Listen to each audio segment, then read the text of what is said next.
at least understanding that you are not an alien. Yes. So for me, what it was, I'm like, I think I'm like INFP or something, Mm-hmm. and that at least it made me realize that there are other people who are like that, and Mm-hmm. who struggle with certain things that other people don't struggle with, and that is definitely valuable.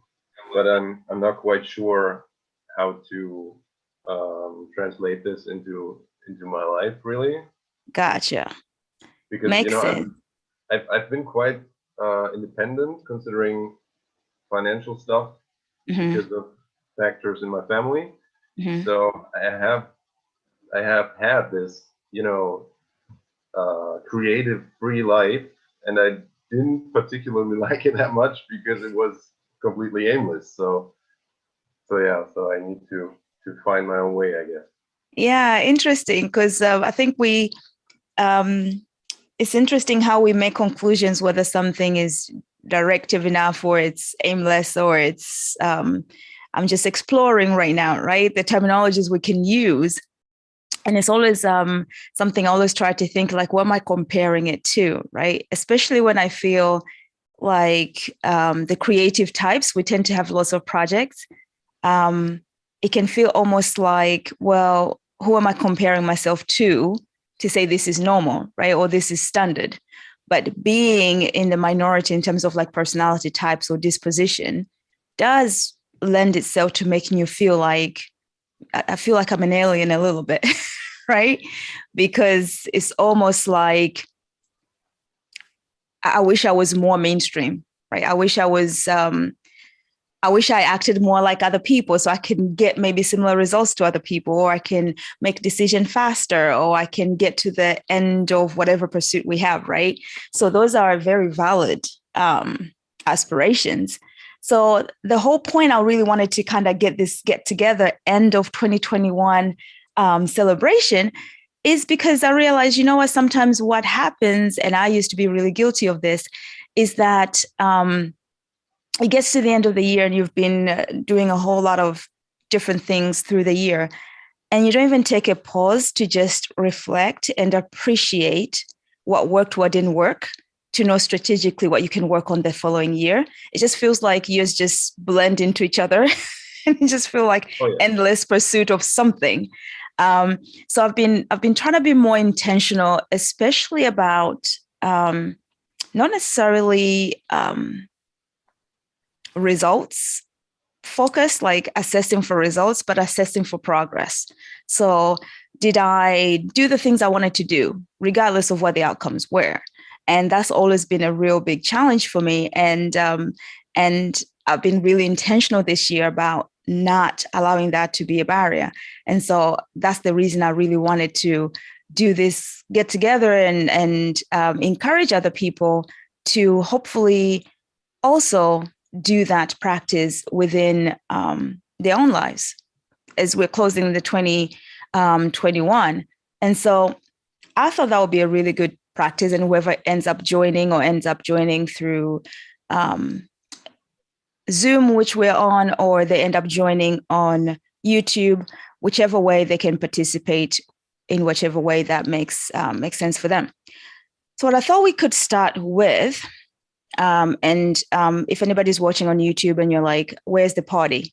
I'm introverted, so this is as party as it's gonna get. Okay, this is like if you're expecting music and bells and whistles and stuff like that, ain't me. I was very happy with my holiday season being really quiet, staying in pajamas this year. I was like, yes, I don't have to go anywhere. I'm not obligated. You know, COVID is still a thing. I can say COVID is a thing. Nobody should get together. It's fine.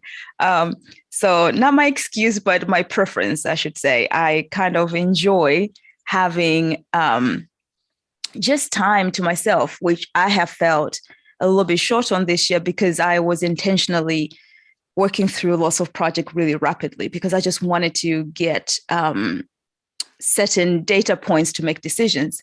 And I felt like the more rapidly I can experiment, the quicker I can get to deciding what it is that I wanted to focus on. So this year for me was definitely full of experimentation And I'll be really interested to hear what other people's focus was. For me, it was more of how many things I can explore in my business and see what do I enjoy the most. I set out to say, I was like, I'm going to experiment. So I don't know how many people I'm going to end up helping. But my goal was to work with at least 30 people that intentionally I can be in their lives and work with them. And the other day when I was reflecting with my coach, I realized I had worked with 57 people. So I almost doubled that number. And I was very happy about that. But it wasn't so much the outcome of the number, was the intentionality in which I wanted to focus on helping certain number of people. That was a very different focus to previously. It was like I had to meet a certain, milestones without like, what does this mean? And for me, if I can think of like the end person that I'm helping, it makes it feel very real. So when I'm waking up and I don't feel like I want to create something else, I'm like, there's that one person I'm yet to meet in my 30 people target, right? So that was very exciting for me. Interested to know, what was your focus, David?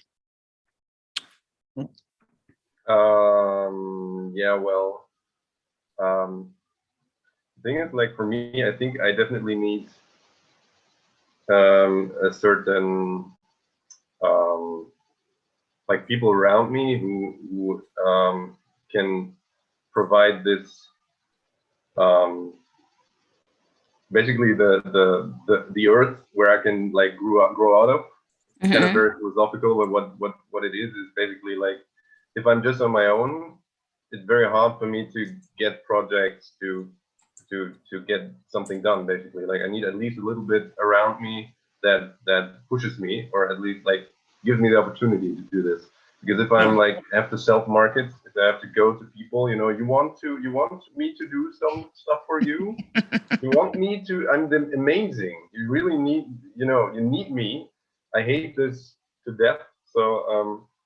So this hasn't really happened that much yet, and that's an issue. So what I've been doing now is like standing on my own feet a little bit more with jobs that are doable but don't lead anywhere. Which at least I got this done, but that's it. But what I also noticed is that when I do those jobs, it's hard to do the other creative projects. I kind of lose a little bit of energy and interest towards them. So like the painting, for example, gets like way slowed down because it's work. Like painting is work, and you need energy for this. And if you work even like half a day, you work in some job, then it's not as easy as it used to be to motivate yourself towards, you just go to the canvas and do stuff.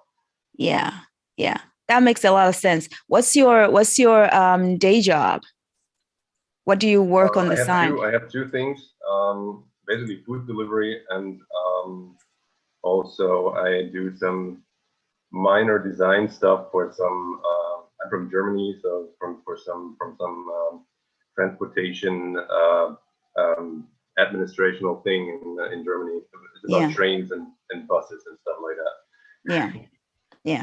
Yeah. I got you on that one, because I completely get where you're coming from with like balancing all the practical work stuff that we have to do, right?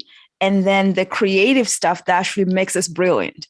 So for me, that was for the longest time the biggest like a challenge in my mind, because I felt like to be the type of like the business person I needed to be, does that mean I almost like I'm sacrificing who I am at my strength in order to do all these other things, right? And one of the freeing things that I came across this year was I started a training program with a new company, and this lady who is like a complete creative person, like she's creative and everything else, and just some of the things, how she runs her business in sense of she doesn't manage people, which is one thing I've always avoided. Like, oh gosh, what if I become so big I have to manage people? I don't want to babysit anybody. I don't want to manage people. That was like the biggest fear for me in terms of like when I saw myself growing, I was like, oh, I don't want to ever manage people. And she never had to do that. She decided she was going to play to her strength. And I was yet to meet somebody who I related to, because I know there are other business people who say delegate, delegate, delegate, but I could never quite relate to how they work and why they decided that was the thing until I met her. And I feel like such permission to feel like, you know what, I don't have to become everything and do everything. And there are times when we have to. So what I do find helpful is categorizing definite days where I can even schedule in, like, this is your day you can be creative, or this is the time you can be creative, or do the other stuff on other times. Because otherwise, like you said, having that balance to market certain things and do certain projects and then take on work for pay, that balance can be really, really tricky. So I appreciate that reflection, David. Michelin, do I pronounce your name correctly? Yes, very close. Michelin. Michelin. Hey, welcome. Welcome to a party that is a non-party. Because I was saying earlier that I think people are like, where's the party? I'm like, I'm introverted. So this is as exciting as it's going to get. Cool with me. So we were just sharing briefly about reflections on the things that we were really intentional with in 2021. So curious to know if you want to share, feel free. If you just want to give it a think and then we can come back to you, that's fine. What was your focus? What was your something that you focused on for 2021? It seems like this is an ongoing focus. I'm a mother of 3 at home, and so I homeschool. And my last child, she's 4. She was has a diagnosis of trisomy 21 or Down syndrome. So I kind of had to drop everything to the side to learn about this, and I haven't caught up yet. You know, I kind of neglected everyone else and my other 2, and including myself, to really dive into what I'm dealing with and get her along. And so I'm kind of just coming from under the water, and now the things that I left behind, I'm bringing them up to speed. And so yeah, I'm getting it together. That is, I hope we can use that in a positive way when we say, I neglected everything else for very good reason, right? So it's almost like when we're having priorities and we're having focus, it's almost like going in life like this, right? We're ignoring everything else for the purpose of the thing we gave priority to. And I definitely did that this year. I know one of the things that they can tend to be this pressure for is the idea of we have to have this perfect balance and like in everything. So it's like, I need to be a little bit creative. I need to make sure that I tick all the boxes with, I don't know, practical things. I need to make sure I have time for play, and I have time for the kids, and I have time for the partner, and I have time. Like, it's like nobody can do that perfectly all the time, right? And I think if we can give ourselves permission for that, I was trying to give myself permission for that this year, in terms of I didn't have as much time by the lake, for example, which has always been like I feel my best when I can just go down to my local lake and spend time there. I didn't, because I just needed to prioritize other things. 2022, lake, here I come. I'm back in there. I'm just going to be sitting there and basking in that. Even the other day, my mother's visiting with me from the holidays, and we went, and it was cold. It was evening. I was like, I don't care. I'm going to the lake. I had my blanket with me. I'm like, I'm going to sit in the cold and just watch the sunset and look at the lights. And that's it. I'm just going to do it, because I'd missed it so much. But it wasn't something that it was one of the things that I decided to let go. I went to an event. I invested in an event, 2-day event, beginning of this year. And one of the challenges, my coach, Coach Jenny, shout out to Coach Jenny, she asked was like, what's going to give? Like, in order to do the thing you want to do, what's going to give, right? What is going to take to actually do it? And what does it have to give from your other areas of your life in order to achieve this goal? And some of the things I chose was some of the pleasures that I usually enjoy, time alone, in order to fulfill the things that I wanted to fulfill. And so that is definitely one of those things that I am definitely going to be bringing back in 2022. So in terms of like the focus, the other side I always try to also look at, let me see if I can actually find this. So I was amazed the other day. I was, let me see if I can find it. If I can find it, I'll share with you guys. I was looking at in terms of like closing 2022, what are the things I'm like 2022? I'm already at 2022. Can you believe it? Closing 2021, not 2022 yet. Closing 2021, I was reflecting on things that I quickly pivoted from because I was doing all this rapid experimentation with like things in my business. I was taking for granted how hard it is for me to say goodbye to things. I'm one of those people, and maybe this is why I always do the courses of like workshops about finish what you start. I'm one of those people, if I start something, I need to finish it. Like I will stick with it until it gets done. And even though I am a creative person and I can have several projects open at the same time, I sink my teeth into something and it's really hard for me to let go. And one of the things as we're talking about, what were we focusing on 2021? What was the struggles for 2021 for me, which I'm hoping you guys can share as well, was letting go. Was when things just were ready to close, I was just hanging on to them a little bit longer. I was like, I don't know, should I let it go? Should I just hold on to it? Maybe. And there was a lot of maybes. And I felt like that was one of the things that I struggled with the most, because there were groups, for example, for Facebook group that I was running that I wanted to close for the longest time, that I took longer than I needed to close because it wasn't serving anybody. I realized definitely don't enjoy running groups. I don't enjoy running Facebook groups. It's not for me. I don't like it. I wasn't showing up, and the people that were there were not really interacting with each other either. They kind of needed someone to manage and do all the prompting to get people involved. And I was like, I'm just not your girl for that. And, but I felt guilty that I had brought all these people to this group. And now I was saying, oh, sorry, we got to close. Right. And I think that was the biggest challenge for me, because it was almost like, oh, I have to say goodbye to that. And I just didn't feel ready for the longest time to do that. And one of, let me see if I can share with you. One of my other things that I realized was a challenge that I didn't act quickly on. Let me see if I can share my screen with you. Bear with. And hopefully I'm actually looking at myself on YouTube. That's not what I wanted to share with you. Let's see. Oh yeah. So you see, I'm like tech. Sometimes it just takes whatever it takes. Anyway, I was one of the things, if I can click on it. Yeah, here we go.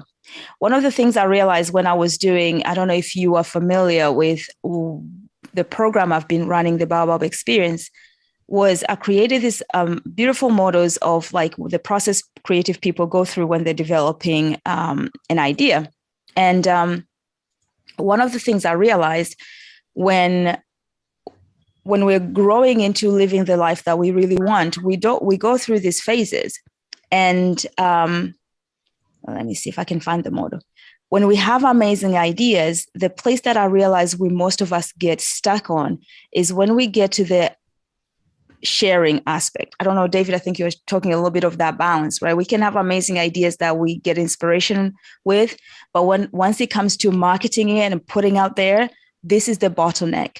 And I saw that to be one of the biggest challenges, but I almost felt like I took too long to respond to changing my focus, because I had in mind, I want to take you through the whole process, right? In my mind, like how I was going to do something. And I realized, no, people are like, they're not getting past this place. They just keep going back in circles around these two places. And I didn't react quickly enough to saying, okay, then let's abandon the thing that we're doing to just focus in just this one area. And so that is something I'm hoping I can adapt better in 2022 in terms of like just working with people the place they need the most. So if they're already great at coming up with ideas, we don't need to work together on coming up with ideas, or even sometimes narrowing down the ideas that you want to focus on. I think people eventually do get there. Yes, people can get it, stuck in analysis paralysis, and because they have too many ideas they're working on at the same time. But the problem I realized was as wonderful, sorry, that's not what I meant to do. As wonderful as those ideas are, what tends to happen is they will get stuck in that place where they have to now start marketing that idea to see, does it make sense? And so that was the place I was like, okay, that's the place I have to really give enough time and space and work, because if people can get past this barrier, they're never going to be able to then really see through their message or their passion or their creativity. It will always be just an idea. It will stay an idea. And I definitely struggled with closing so many other things in order to give this one a priority.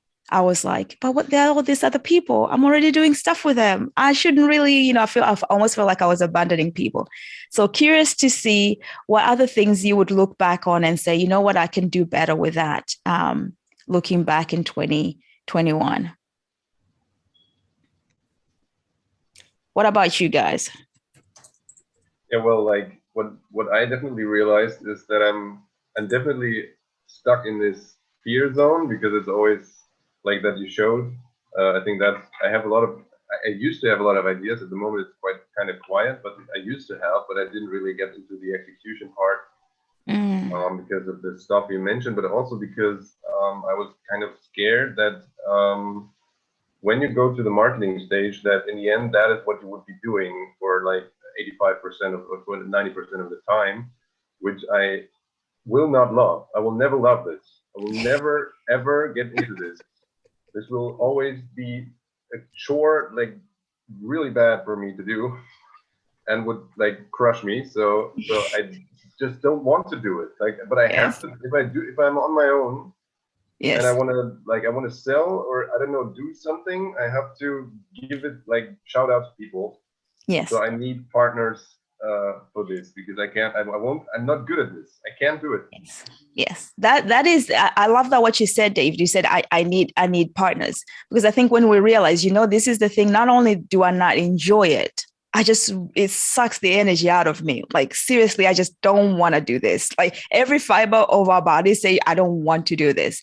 And I'm with you. And I think for me, I felt that way with social media, because everybody told me Facebook is harder, right? Facebook is harder. YouTube is harder. Go do Facebook, go do Instagram, because it's just quicker. You can get with people quicker. For the life of me, I was just drained. I can't, for the life of me, post constantly every day, 3-4 times a day that I see people post. And even the other day, someone was asking me, how is YouTube going? And I was like, it's going. It's tough, but it's going. And and they were like, you can do TikTok. I was like, no. Oh, no. I said, do you know, like, though TikTok is like 60 seconds, whatever, people post less than that, right? And someone would spend 3-4 hours a day to do a 60-second thing that as soon as you post is disappeared. Like, literally, I feel like my life is just disappearing right in front of me. I can't. And I think this is why YouTube ended up being like the love of my life, because of how long things can just last. So even though I put in effort and it's hard, people are still finding videos that I posted 2 years ago. They have a shelf life. They're not expiring. They're forever, will be there. Not like other places. I was like, okay, the less of all evils, I felt like YouTube will be my thing. I'm not overthinking, does this post come across with the right tone? Am I excited enough? Whatever. I can be long-winded and be myself, almost like, be myself on YouTube, and people still get the point, right? And I just felt like there is a little bit more of that give and take. So I'm with you there, David. It's almost having to find the thing that can help us at that stage, whether we get partners or we find a thing that we can do ourselves that at least gets us going. But I think that is the biggest barrier that I see a lot of people struggle with, as creative mostly, because then when we're having to do marketing, we're like, no, this I just don't enjoy. I'm curious, what's the part that you have tried and you've gone like, no, it's not happening? Yeah, I've been like with social media. I'm a very, very genuine hater of Instagram. I tried it. A friend of mine tried to teach me what I should be doing to gain followers and all this stuff. Even this mindset already is toxic, in my opinion, to have to do shit to get people in all the time, and they make you addicted as well, so that you have to constantly do things. Yes. And it's basically just shouting out garbage so that other people will come to you, and nothing matters. Like it's crazy. Like all those hearts that you get, they don't matter at all. Like because you have to just like everything. You don't even look at the arts of other people. You just have to like, look at me. I'm also here, and it's absolutely terrible. And the other thing I did was I did a little bit of design. Yeah. For like shirts and stuff. It was just like those print on demand things that you have like in the US, I think Redbubble, and in European Union you have like Spreadshirt and all this stuff. I was doing that, but then I also couldn't go to the phase where you market and market and market so that people will see it and then buy it. So I was just like selling like a few things, and that was that. Yeah, I completely get that, and I don't think this is just like it's not a problem only very few people experience. I mean, I'm working on a new project now, working with online entrepreneurs who wants to get more videos out on YouTube, because the issues is like what you're talking about. What do I even show up to talk about? Because I don't want to do nonsense. I don't want to just post about stuff just to get attention. Like, what will be like really meaningful that I can do that can actually get me the following that I want with my ideal people? How do I get a tribe? How do I actually get a meaningful connection, emotional connection with the people that I really want to connect to, that would connect with what I have to offer, right? So it's not this mind-numbing, just numbers game of how many followers do I have, how many, clicks did I get, but meaningful connection with the people that you are with, so that they actually get something from you that you actually want to translate, whether it's, it's the hobby that you have, it's the passion that you have, it's the transformational problem that you're trying to solve for them, right? Whatever that is, you want to be able to connect that. And that is definitely a long game, I feel, on YouTube. And most of the time, I feel when people quit on YouTube too early, I mean, there are people that I was working with in groups that we started together like 2 years ago that are no longer doing on YouTube, because people, I feel, confuse what YouTube marketing strategy is. And I'll say this way. So, you can have inbound and outbound marketing strategies. So outbound, you're directly talking to people, selling them directly, right? Inbound is that idea of attracting them to you, building a brand long-term, building that trust factor, know and trust factor, so that they choose you. When it comes to making a decision about the thing they want to invest, they would say, I remember David, I choose David, right? So that they can have that preference for you. And when it comes to then that sale, which is the model of the direct marketing, they would say, I would rather swap my card with David rather than somebody else. And that is definitely more of a long game. And when you're going in with the intention of, I just post a couple of times, nothing happened. It's almost like, I went to the gym twice last week. Where are my 6 packs? It doesn't work like that. We understand that in like a natural world, but it's because we don't sometimes go in with the right focus, we can get discouraged along the way. So I get completely where you're coming from. What about you, Michelin? What's the one thing that you feel like you could have changed when it came to 2021? Let's see. Well, I'm not at the business end of it.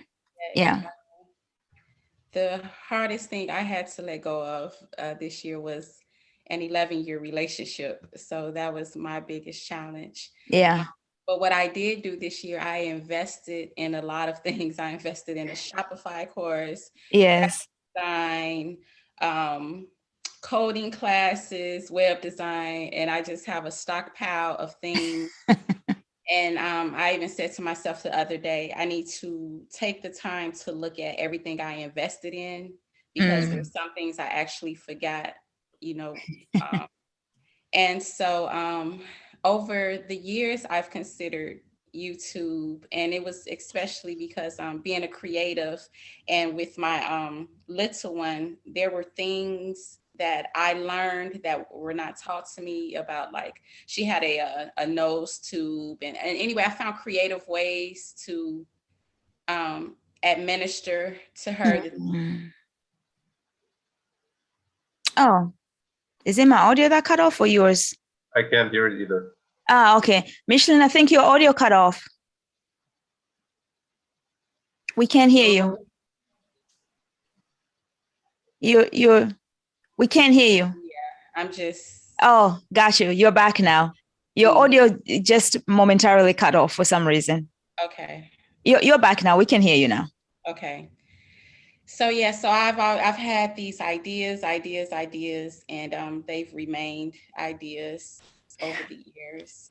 And what I'm working on is to come out of that, especially understanding now the INFP persona.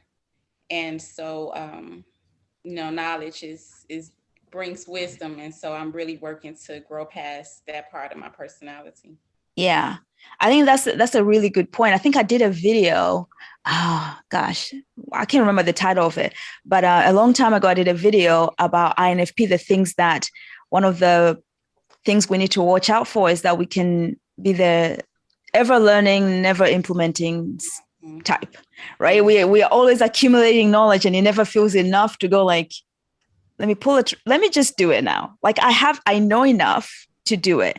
And whether it's the trusting ourselves issue, or we are always curious, and because we are open to new ideas as well, to just know where to just call it enough to do something with what we know is always a challenge. So we always almost have to look out for that, because we are looking for expertise that we will never achieve. Like we keep aiming for this level, and I'm not sure what this level is, because obviously perfectionism, right? We're looking for this level of awareness or knowledge or expertise, and we keep aiming for it, and it's never achieved. So we never do the thing. We're like, let me learn a little bit more. Let me take one more course. Let me watch one more video. But we never do. And because we never do, we never get feedback whether it needs working on or not. And that's one of the challenges, again, like what David was sharing earlier, of we keep having these ideas, but we circulate between those 2 points I was sharing with you earlier, of just inception to experimentation. We don't really go past experimentation. We just go back to another idea and let me just develop the idea a little bit more. And we just don't get past the, let me market it enough, which most of the time is like, put your poop product out there. Let everybody just take a feel of it, and they'll tell you if it's poop. If they don't want to pay, it's poop. Just go and do a little bit more with it, right? And I did the whole lot of that this year. I'm testing this product. You want to come? Okay, if you pay with a credit, I'll run the workshop. If not, I'm not doing it. And I did so rapidly that to just get myself, first of all, get the exposure to knowing, do I even enjoy doing that? Do I like developing that? Because sometimes ideas are like great in our minds until we do it, like, oh, I don't enjoy that. I don't love that at all. I don't want to do that anymore. And that practice of rapidly sharing stuff out there, it even gets yourself. It's almost like now you just use it. It's like, I'm going to go outside in the cold a few times enough, you start to feel warm. If you've ever experienced that, you're outside in the cold, you're so cold at first, but then eventually you start feeling warm, even though you're outside in the cold. And I feel that's a little bit of that can happen with marketing, that we switch the thing from like, I got to market something perfectly, to I'm just quickly sharing these ideas rapidly, and whatever catches on. And it's definitely one of those things that I did a lot this year. And I was I was really, because I was doing a lot of that, what I did notice with my YouTube focus was, oh, dang, I'm not paying enough attention to developing the kind of content that, makes sense on YouTube. And I was surprised. Here, I'll share with you. I was pleasantly surprised when, actually, let me change it first. I was pleasantly surprised the other day when I got this back from YouTube creators, because I was like, I've probably done a really poopy job on YouTube this year. But then I got this email the other day from your year in review from YouTube. And I was like, dang it, it's not so bad. 1.2 million minutes people watched on my YouTube, right? I was like, oh, okay. Right? Like, sometimes like what we're talking earlier about, we don't feel like we're doing anything, right? And even just small movements is better than not putting ourselves out there. And so I saw that, I was like, that's a lot of minutes and like 240,000 views. So whether it's 240,000 people or people have spent almost 250,000 times watching my videos in a year. And I was like, this was not like the best year when it comes to content, because I just really didn't focus a lot. And shout out to my United States, India, United Kingdom. I feel like, where are my German people? Because I'm pretty sure I know a lot of German people on my channel too. So I was really happy about that, and how many people commented, liked, supported my channel this year. It was awesome. But it's not really in terms of like my channel. It's more that I realized what people resonated with. And that really what resonates with me, because it was not a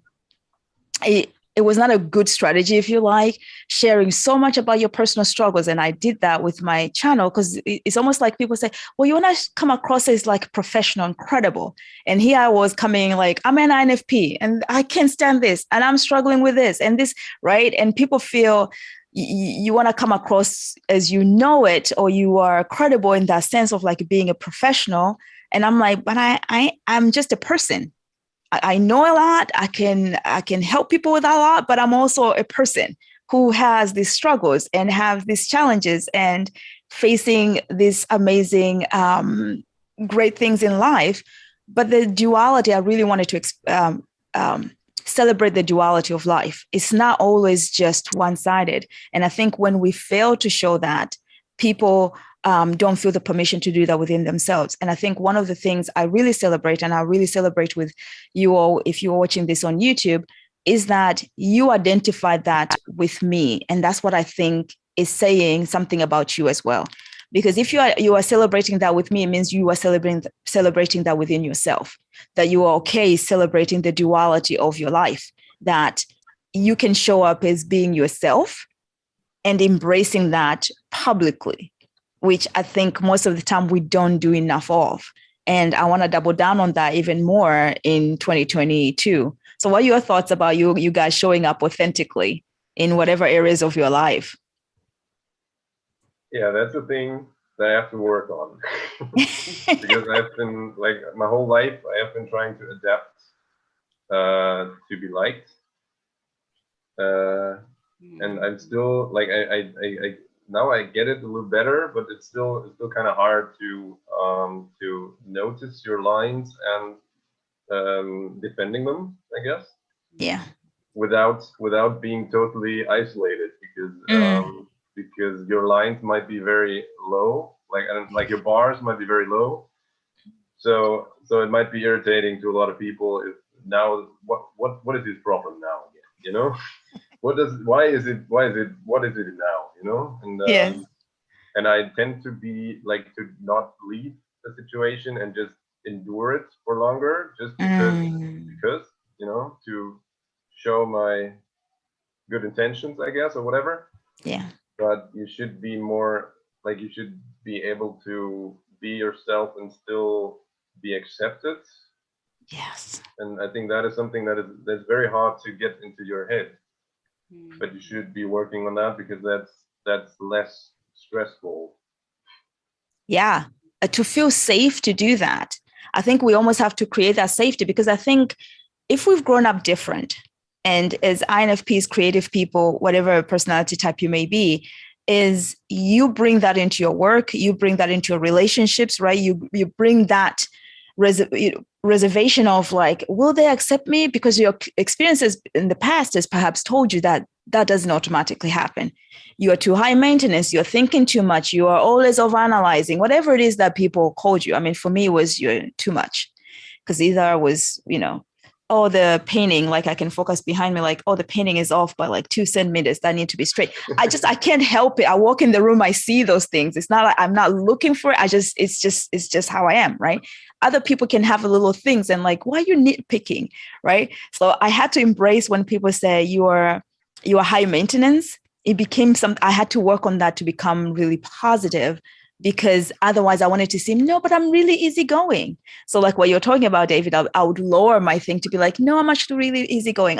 You would love me. I don't even like, and in my head, I am thinking it anyway. But I'm like, no, I don't want to, because I want, like you said, we want to be liked. We want to be accepted. We want to belong. That is just a human craving. All of us have. None of us want to live in isolation. So creating that, safety within ourselves is definitely one of the focus points with this new project that I'm doing with helping people being on YouTube, is to create that safety within themselves to feel safe enough to show up, because that is what we receive back, what do we put out.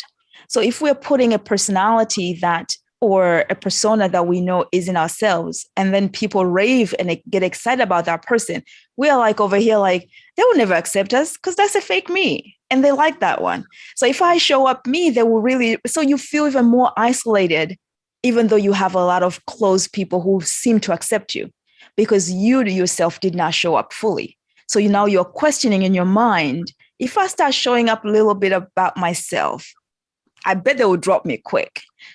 And that creates even more big of a barrier with the people we're trying to connect to. So that is definitely one of my focus with this new project, is to say, okay, this is how we develop that because we can have the mindset that gets that, but that reality doesn't live within our bodies. We can be like, I feel myself. And then everything within yourself says, no, you don't. No, you don't. No, you ain't. And then that's the vibe people pick up on. And then they're like, we can't work out whether they're awkward or they're uncomfortable. Something is off with them. Have you ever met someone like that? You go like, something is off. I can't put my finger on what it is. And they seem, appropriate, nice, everything looks good, but just the vibe is just off, and you can't work out why it's off, right? And sometimes it's just because it's just not a good connection. But sometimes it's like people are trying so hard to connect with other people, but the connection is not coming from the intention of, how can I connect with myself, create a safe place to be myself, and then present that out so that other people have. And when it's a genuine connection like that, when people say we're not a good fit, I mean, there are people that reach out to me and say, I want to work with you. And I can just generally say it's not a good fit. That's not a rejection on them or rejection on me, but it's just to understand we're not going to connect with every single person. That's just not possible. And it's okay to say it's not a good fit with the people that we don't feel is a good fit. So definitely hear you on that one. How about you, Michelin? Well, when you had mentioned a moment ago for the people on YouTube, I started sweating bullets because I was thinking like, is this going to be YouTube? Is this, but seriously, I think what helps me is to get out of my own head. I'm always focused on how I'm showing up. What am I doing? Did I just say something? And I'm starting to be more attentive to others. And with that, I'm starting to see, oh, they're insecure too, or they have this issue, going on. It's not just me. And when it makes me more comfortable to show up. And it also makes me less on the level of comparing and Oh, your audio just cut off again, Michelin. She can't hear. Your audio cut off again. It must be something with the internet connection or something.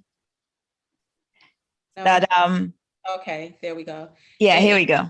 But then it says I have a very strong connection. So Oh, there, here we go. Yeah. okay, so yeah, so just being more aware of others and not so caught up in my own awareness, I'm able to see that, it's a human experience, and I'm not as, I don't want to say bad, but I'm just not as weird as I thought, and so Yeah. It's a shared experience, and that's definitely one of the ways. One of the areas for me as an occupational psychologist, one of the areas that I specialize in is in emotional intelligence, and with emotional intelligence, really understanding and awareness of your own emotional health. The next stage is really understanding others and how you can relate. So what you're referring to, Michelin, is that the more we can be aware of ourselves, the more we're then capable of even noticing and being aware of other people and where they may be at, so that we can have those better connections, whether those are personal connections, whether those are working connections.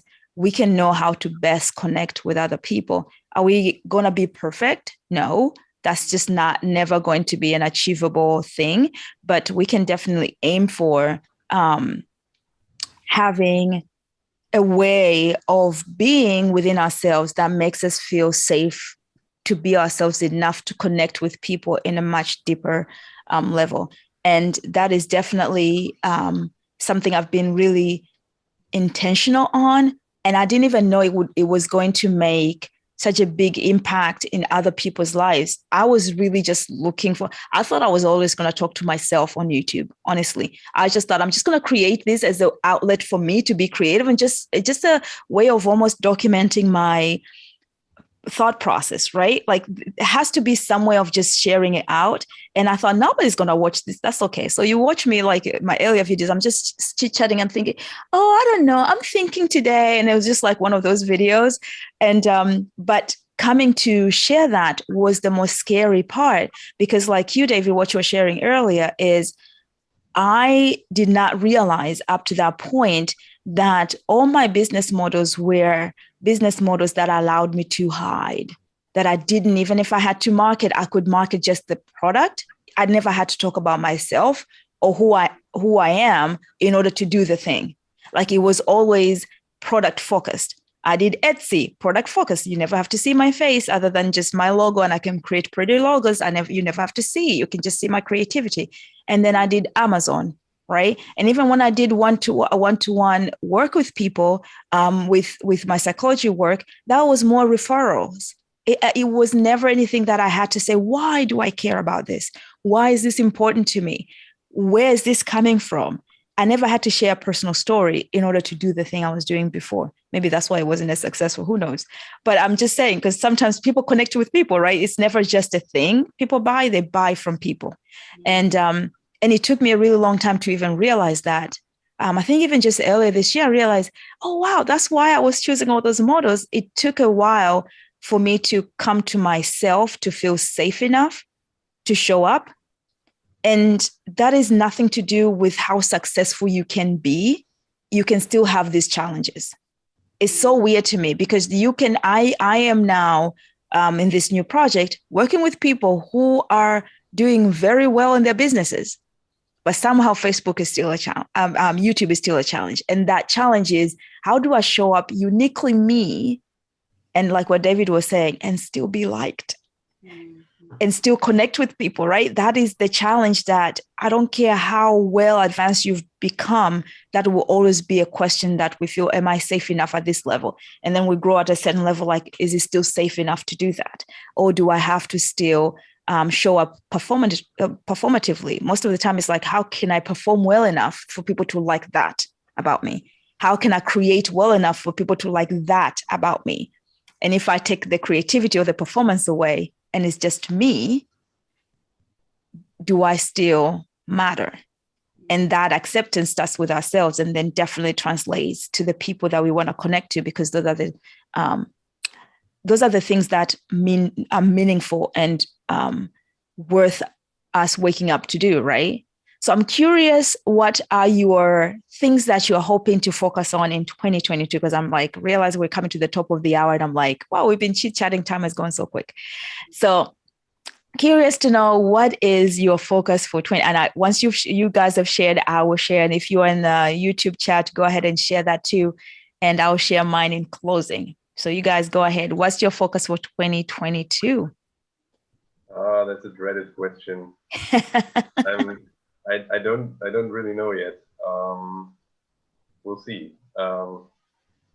First, I have to get my inspiration back, because it's not like, at the moment it's kind of, I have a few ideas, like, but I have the feeling it has been better. Also, it has been like with the painting, I have to get back into this and feel comfortable enough, and to actually feel that I'm doing something good, and not like I'm making something good, and not like feeling that it's not great what I'm doing, like because I've been feeling that for this year, that I painted some things, and it was like, this is not great, this is not good. And I mean, it was objectively not good, so it used to have been better. So I have to kind of get in this spirit again to but that's all very vague. I really have no idea. Like, I would love to like, that's always the problem. Like, if somebody presents me with a problem that I should have to solve creatively, I can do that, but the problem has to be there. Like, if I'm the only one, like, if I'm on my own, and I'm like, yeah. So, like, I also like that the whole decision process is then based just on my own, which means, like, sorry, I shouldn't swear, right?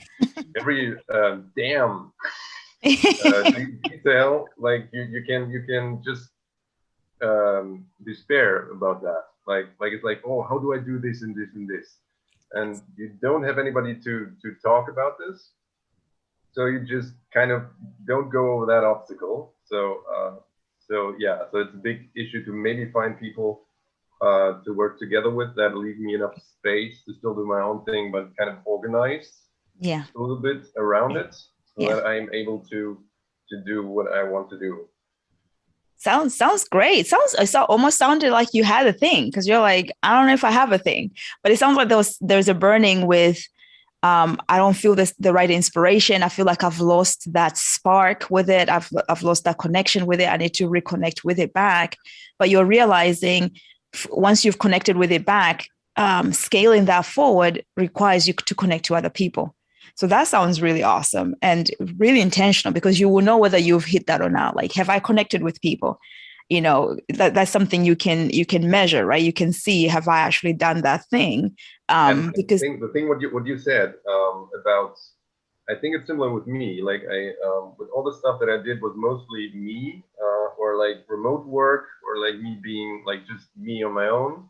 It's not really what I want. I'm just choosing this because I get overwhelmed by other people, but that doesn't mean that I don't like them and I don't want to interact with them. I actually enjoy interacting with people, but it shouldn't be overbearing, you know? And that's like when you go, for example, into social work or whatever, you just die as a sensitive person. You can't deal with it. But I still want to like interact with people, so I have to kind of find a way to do that. And maybe like this, I like this, what we're doing right now, for example, like I don't know, having some kind of conversations or interviews or whatever. That's good because I can, you know, it's not overbearing. It's still, you know, it's a good mixture. Yeah. I hear you on that, and finding that balance, right? Because I realized this past year as well, how much I didn't enjoy big groups, because I was like you. I realized I scaled a lot. Like, I was in 5 different paid memberships. I paid for 5 different memberships that I wanted to test out and feel what feels good for me, right? And different memberships for different expertise. So there's some for marketing, some for more legal stuff, some for different products that I can develop. You get the point. And in doing that, I realized how much I enjoyed more intimate groups, smaller, intimate, connective groups. And that allowed me to be really intentional, even changing course now with what I choose to offer now, knowing where's my sweet spot? What do I really enjoy doing? And what sort of impact I want to make in my own life and helping other people make in their lives? And having the ability to even decide when do I do that. I was putting together my schedule for 2022. And I like to schedule everything because it allows me to know when I get to do what, and I feel like I'm just always spinning my wheels. So I set days, specific days that are client facing and specific days which are not client facing, because I need some days where I can just zone out and be creative and not worry about breaking the flow because I need to talk to people or jump on a call or anything like that. And the specific, and I'm very strict on those days not to take on anything else. And there are days where I'm like, that is a really good day or time of the day that I am intentional like this with people that it's not a paid membership, but that people I'm connecting to in the industry that we chit chat and exchange ideas. And I do that one-to-one or in small groups, right? And those have allowed me to see what do I like, what do I not like. Now, there are Facebook groups that comes with some of those memberships that I don't even go in because it just feels way too overwhelming. There are Facebook groups that I go in and maybe just browse more than I share, right? That's just my personality. There are YouTube channels that I come and frequent and really enjoy. So it's finding the balance, what you're talking about, so where we can have enough inspiration and not get too swamped in that. And I do talk about this, especially in my models where in the experimentation stage, I'm huge on be out there, mingle as much as you can, do, let me see if I can pull it up so I can visually show you as I'm talking, just in case somebody else is like, what is she talking about now? Because I closed this and you're like, I have no idea what she's talking about right now. Let me see if I can pull this up real quick and I can show you so that I can make the point a little bit better, perhaps. So let me make this bigger.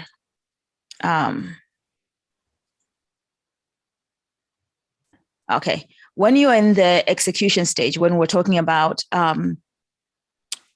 putting out there, marketing it, see, does this make sense for people, right? Is this something that we can monetize? I'm very huge on make sure that you are talking to a lot of people and getting a lot of feedback. But once you get to this place where you're like, oh, the idea makes sense, people are paying for it, and it's something I can scale. When you get to, let me build this into something long-term, I'm always really cautious about having too much input from external people.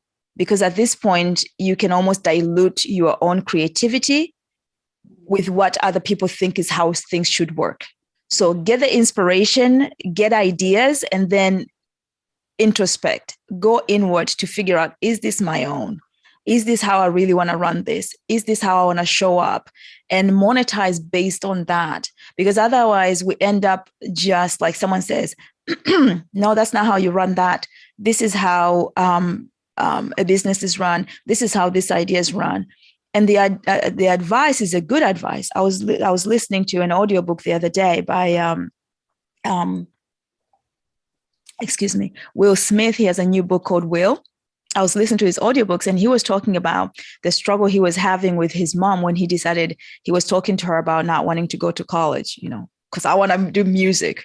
Can you imagine to a parent saying that? It's like the crazy thing. And he was just saying that one of the things when people give you advice, they're giving you their advice. This is what they would do on their path with their understanding and their vision. It's not reflection on you. So when they tell you this cannot be done, it should be done different, it's based on their experience. So you have the prerogative to say, is this information, is this confirmation, right? If it's information to you and you go like, I don't know, I have to think of that, maybe that's not the best option. If it goes like, oh my gosh, this makes so much sense because it echoes something inside of you that wanted that in the first place because you've done that introspection time, right? Then you're like, maybe this is something I can test out to see if it makes sense long-term.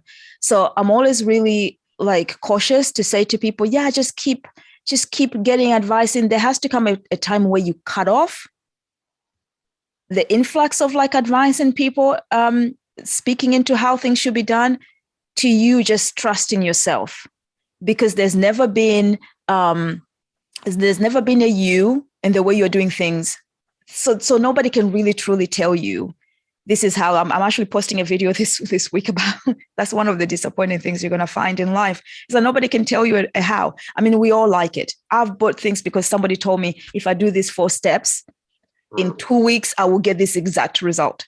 And I'm like, yes, that's the result I want in 2 weeks. So I'm going to buy this thing because it's going to, and then you do it and you're like, not quite. And it's not their fault because they're telling you exactly what they did to get that in 2 weeks. It's their experience. They're sharing with you their truth. But what we're forgetting is unless our variables in life, they were exactly like theirs, we are unlikely to get exact results in the exact same way. Is it helpful? Absolutely.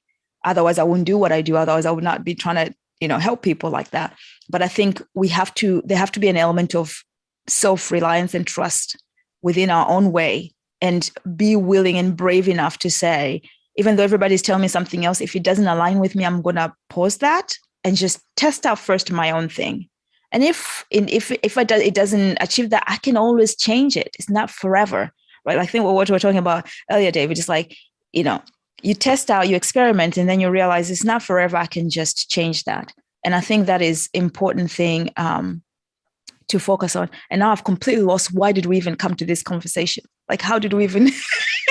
Like, I feel like we've zoned out. You shared something, David. I know you shared something. That's why we went talking about different ideas. Oh, you were talking about reaching with people, connecting, and having that as being inspirational. And I think that's why I wanted to share that with you. Just like, yeah, it's helpful to an extent, right? We have to just know which phase of our thing we are in. So if we're experimenting, take all the, input you're going to get. But I think like if you're feeling a call to be more introspective, maybe you've come to a place where that idea is already experimented enough that you just need to run with it without having too much external input. So that's definitely something to keep in mind. What about you, Michelin? What are the things that you are hoping to focus on in 2022? Well, it's just to simplify, to organize my thoughts and put something into action. Just simply that. Mm-hmm. Yeah. So how would you know when I always challenge? So I'm going to put you on the spot and challenge you a little bit. How would you know you've put it into action? How would you know you've crossed that finish line? I think for me, just when it's no longer just an idea. Am I going, is my volume going? No, your volume is fine. You're frozen a little bit, but we can still hear you. Yeah, I think for me, it's just I guess it's like you said, get past the experiment stage, if that's answering the question. I tend to get trapped there. And now it's just, I'm learning to trust my ideas more and know that they do have some value. And I would like to see what I can bring forth by putting it out there and actually doing the work. I don't know if that's answering the question. Yeah. And I would encourage you to think of it this way, like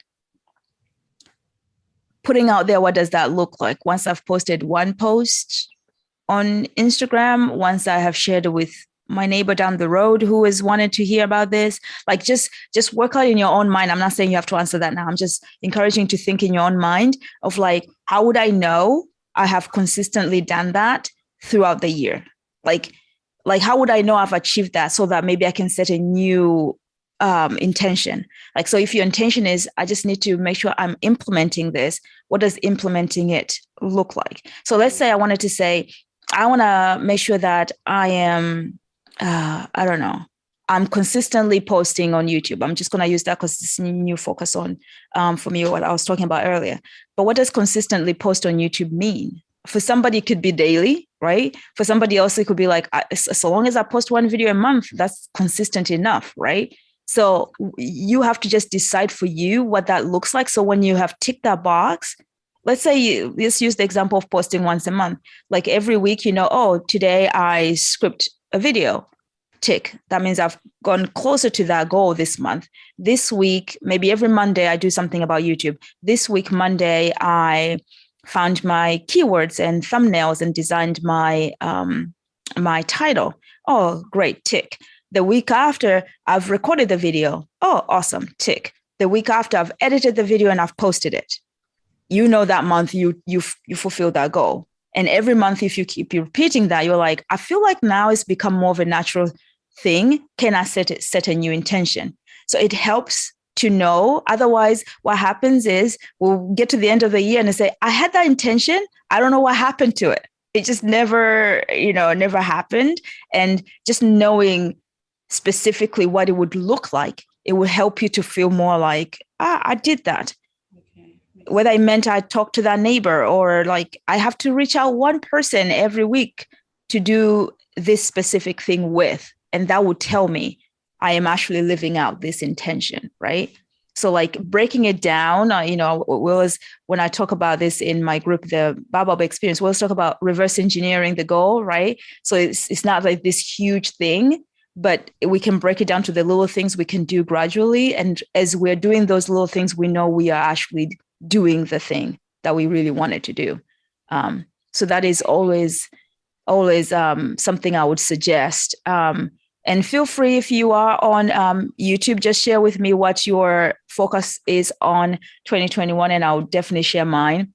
Because I was sharing this with one of my coaches I work with the other day, and I was really, because I'm more data driven, I was like more specific to the thing. I want to be able to do this. And I was very specific, but it was like, well, what does that actually enable you to do? What do you want that? And my focus was, I want to work less than 30 hours. Like I want to work 30 hours or less. And that may sound like, oh, that should be achievable. It's really hard for me to sometimes shut off and not overwork when I am very inspired. I can almost forget everything else. I won't eat. I won't sleep. I'll forget. I would just not go to the bathroom. Like literally, I can just get lost in the zone for hours.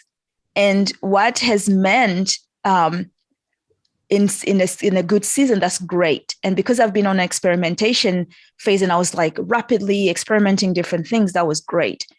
But I'm realizing that's not, I'm realizing I always knew that that's not sustainable, because then there are other areas of your life that just get lost on the side. And the reason I wanted to say I want to work 30 hours is not like this. I want to be a 4-hour week. I couldn't care less. It's just, people aim for a specific hour. But when my coach challenged me to say, well, why do you want to work 30 hours? Because I wanted to go back to the lake, because I want to be present with my kids when we play without feeling like, oh, I want to rush because I have to finish that piece of work, because I want to do art again. I can't remember the last time I painted. It's been so long. I can't even, literally the stuff I stashed somewhere, I don't even know where they're at. It's been that long. I want to be able to even paint that without like, I have to rush and finish a thing. Like I want to be able to just do those things. Like yesterday we played Monopoly, but with cards with my son and my mom. And it was so enjoyable, just not to feel like I had to have a time frame to get these things done.